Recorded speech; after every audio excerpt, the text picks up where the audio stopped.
What's up, you guys? My name is Kiara Selena, and in today's video I'm going to be showing you guys how to start an IV. Hey you guys, welcome to my channel Nursing with Ki, where I make a whole bunch of nursing videos sharing tips and tricks that I've learned along my journey, as well as advice from myself, other nursing students, and my nursing teachers to help you have the smoothest nursing journey. So if you're into things like this, you might want to consider subscribing so you'll be the first person to get a notification every time I post a video.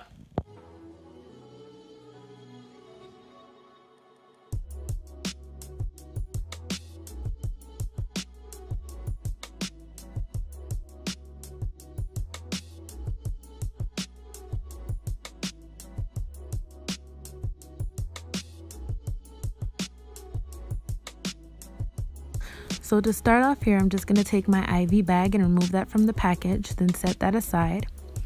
And then I'm going to take my IV tubing, open up the package, and what you want to make sure you do here once the package is open is you want to make sure that all the chambers are locked. So make sure that everything is locked, because if you forget and you hang the bag, what's going to happen is all the saline or all your fluid is going to run out. So just make sure that all your chambers are locked. And then you're going to remove the rubber part from the bottom of the IV bag and take the pointy part of the tubing and put that into the IV, trying to make sure that you don't touch either ends. Once that's done, you can hang it. You can see I squeezed a little water into the chamber to let out the air and then primed my tubing just to make sure that there's no air in the tube. I'm just removing my syringe from the package, and ultimately what you're trying to do here is just get rid of the air from the syringe, because you don't want to blow air into a patient's vein.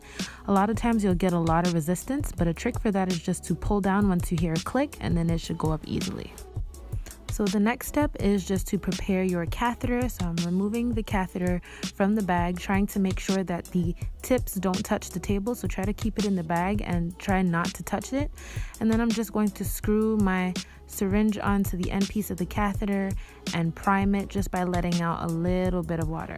Just labeling my tegaderm with the date, time, and my initials, and I'll just flip the tape over so it's easier to reach afterwards. 2 pieces of tape. So here I'm just removing my needle from the package, and you want to loosen the cap.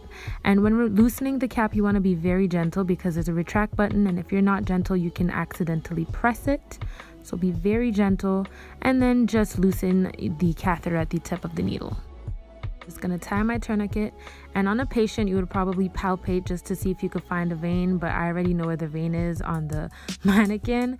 So yeah, I put my gloves on, and then you disinfect the area, and then you can start. So as you can see here, I'm inserting the needle in a very low angle, and the reason why I'm doing that is because I really want to slide into the vein. If you go in too much at an angle, what's going to happen is you're going to go through the vein and you won't be at the right place. And then once that's done, I push up the little blue part in front of the needle, loosened my tourniquet, and I brought my gauze with me. Now I should have prepared my gauze better than that, but anyway. And then I know that you guys see blood, but don't panic, because on a real person they will bleed, so that's normal. So here I did it again in a better way, just to make your lives easier.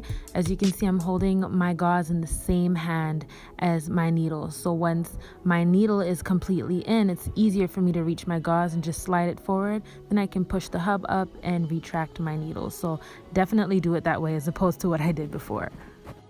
So I don't know if you guys saw before, but I screwed on the little catheter and syringe part that we prepared before onto the blue hub of the needle, and I'm pushing my entire 10 cc's in. You should get flashback, but this is a mannequin, so there's no flashback.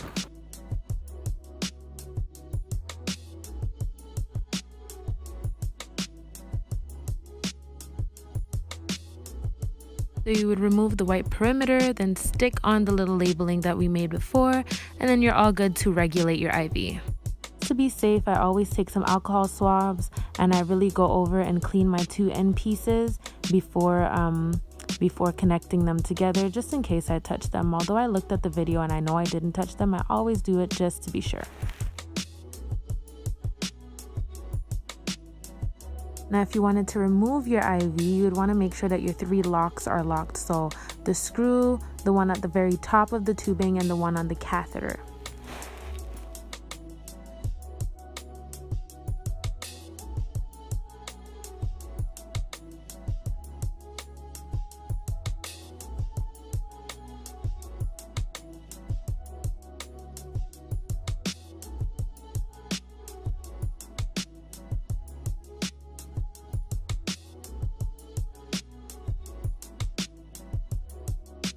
To remove a tegaderm, you usually take the two end pieces and just pull them apart, and on actual skin it works beautifully.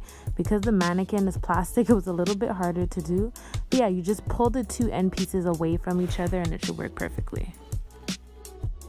Now apply some gauze, don't apply pressure until the catheter is removed, and then you can just have the patient hold it for a couple seconds. Anyways guys, I really hope you enjoyed this video. Don't forget to like, comment, and subscribe, and I will hopefully see you in my next video. Bye.